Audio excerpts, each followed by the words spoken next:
Hello, my name's Andy, I'm the Ginger Pond Keeper. Welcome to episode 97.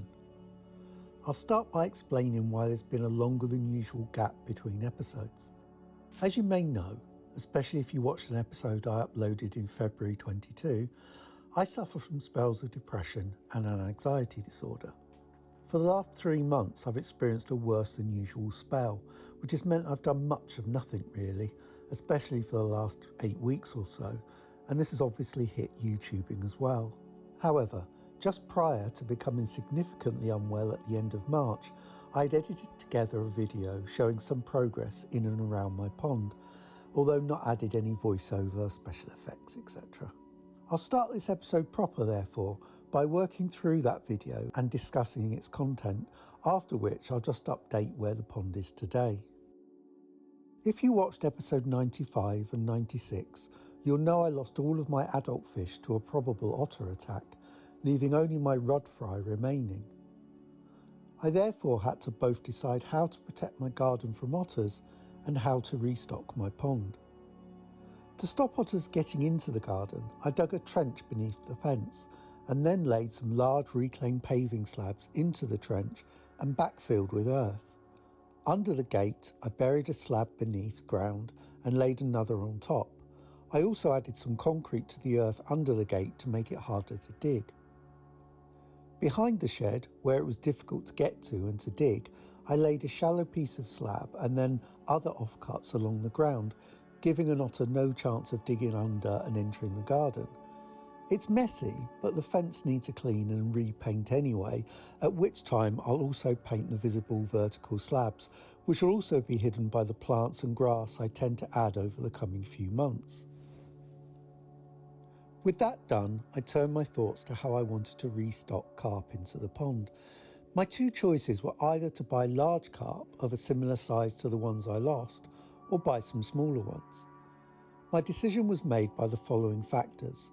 Smaller ones would be more in keeping with the rod fry, were cheaper, and as I found out after emailing VS Fisheries, would be available within a few weeks. Therefore, on the 15th of March, my new carp arrived. These were 4 two-summer carp. Unfortunately, as my order was very late, I couldn't have my preferred options. But I've ended up with 4 really interesting mirror carp, as you'll see later. Before they arrived, I as usual filled my black tub with pond water to float them in, acclimatising them to temperature, before putting them into my pond. As they've been in the bag and box for at least 18 hours, I worked on releasing them as quickly as possible, allowing them to float for around 20 minutes, helped, as you can see, by the cats. After floating, I opened up both bags and then released them into the pond water, not keeping any of the water they travelled in.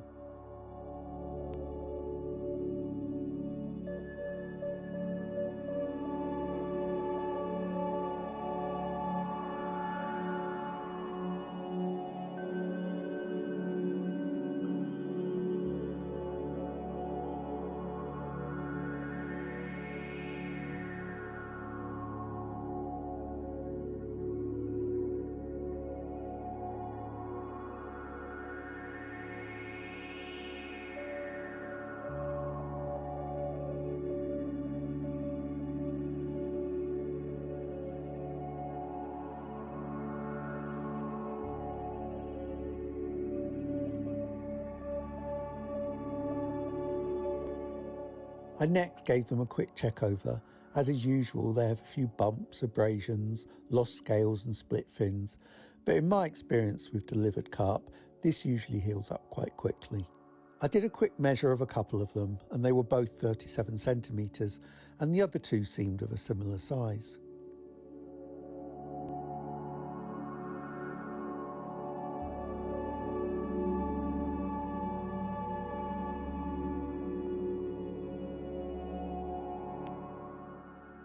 Then straight into the pond. I used the koi sock for the first one, but to be honest I found koi socks worked best with larger fish, so I released the rest by hand.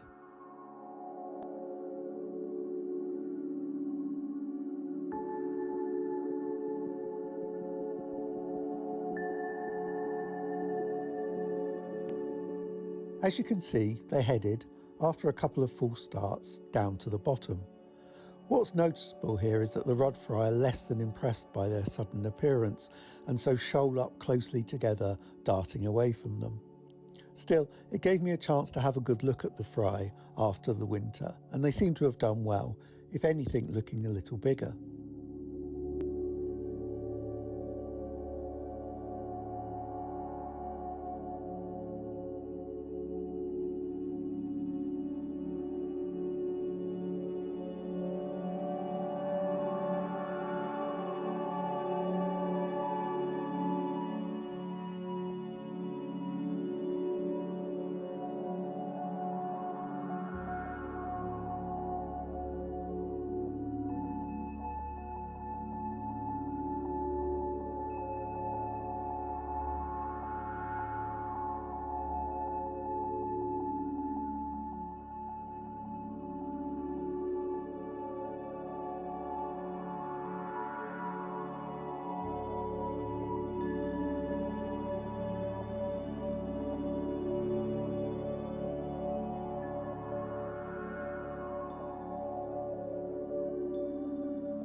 The carp kept low down by the bottom initially, which again is usual for new fish.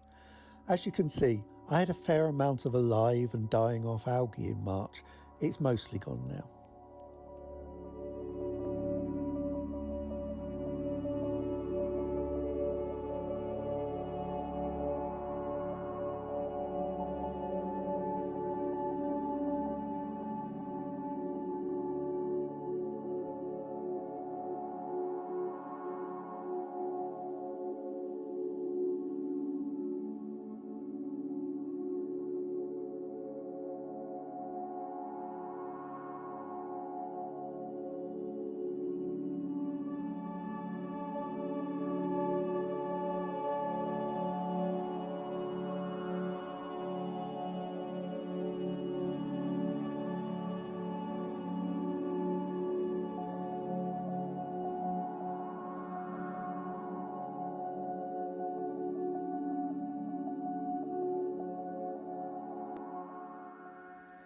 I left them alone for the rest of the day, keeping an eye through the CCTV.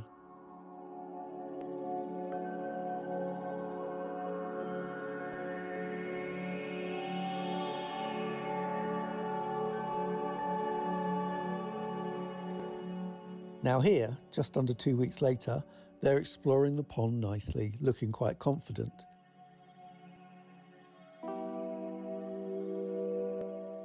Just for comparison, I've overlaid some CCTV video of the previous carp, just so you can see how much bigger they were, even the smaller pair.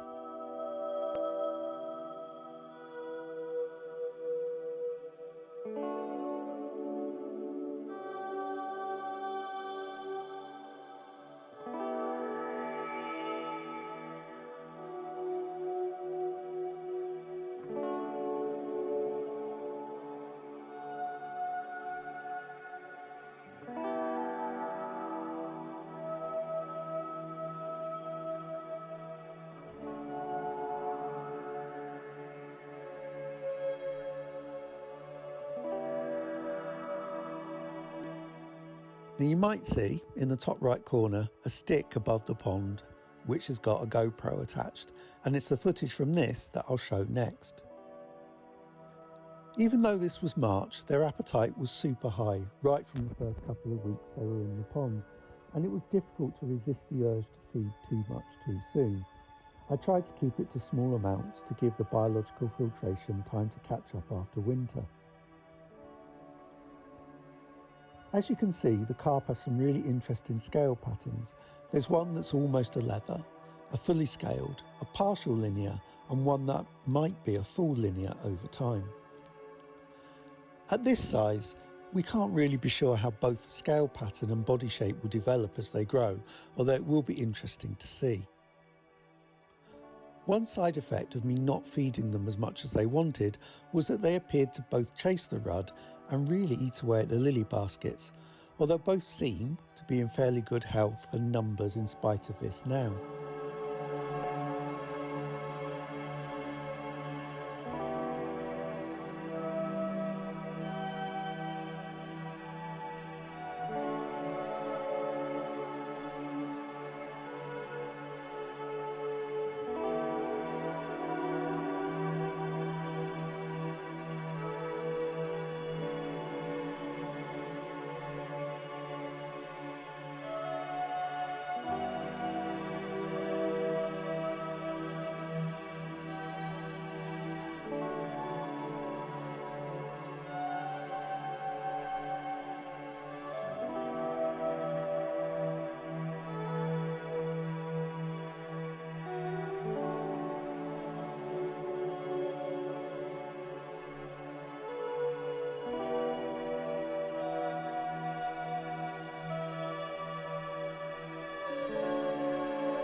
On to more recent times.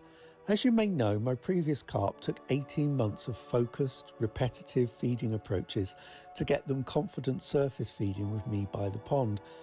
This is a new carp after a couple of weeks of twice daily feeding.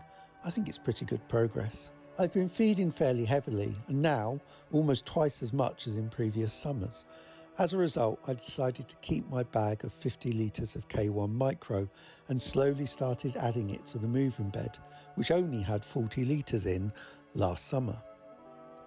However, I've done this in stages by adding the mature K1 in the static beds to the moving bed, replacing that with the new media before adding it to the moving bed once it matured. In spite of the carps grazing, the lilies are doing okay, a little brown but they're getting there. The rest of the plants are also doing well. I'm endeavouring to keep on top of the pruning, but as I said at the beginning, my low mood doesn't really help. So that's the pond as it is today. I'm 50-50 about getting more fish. I'm tempted to order just one more 3 summer common carp, but that wouldn't arrive until next winter. I'll let you know what I decide. Many thanks for watching. Like if you've liked it, subscribe if you've not already. By the way, thanks so much for all my new subscribers. I've had a lot since I've been away and I'm close to 600, which is great. Anyway, that's all for now. See you next time.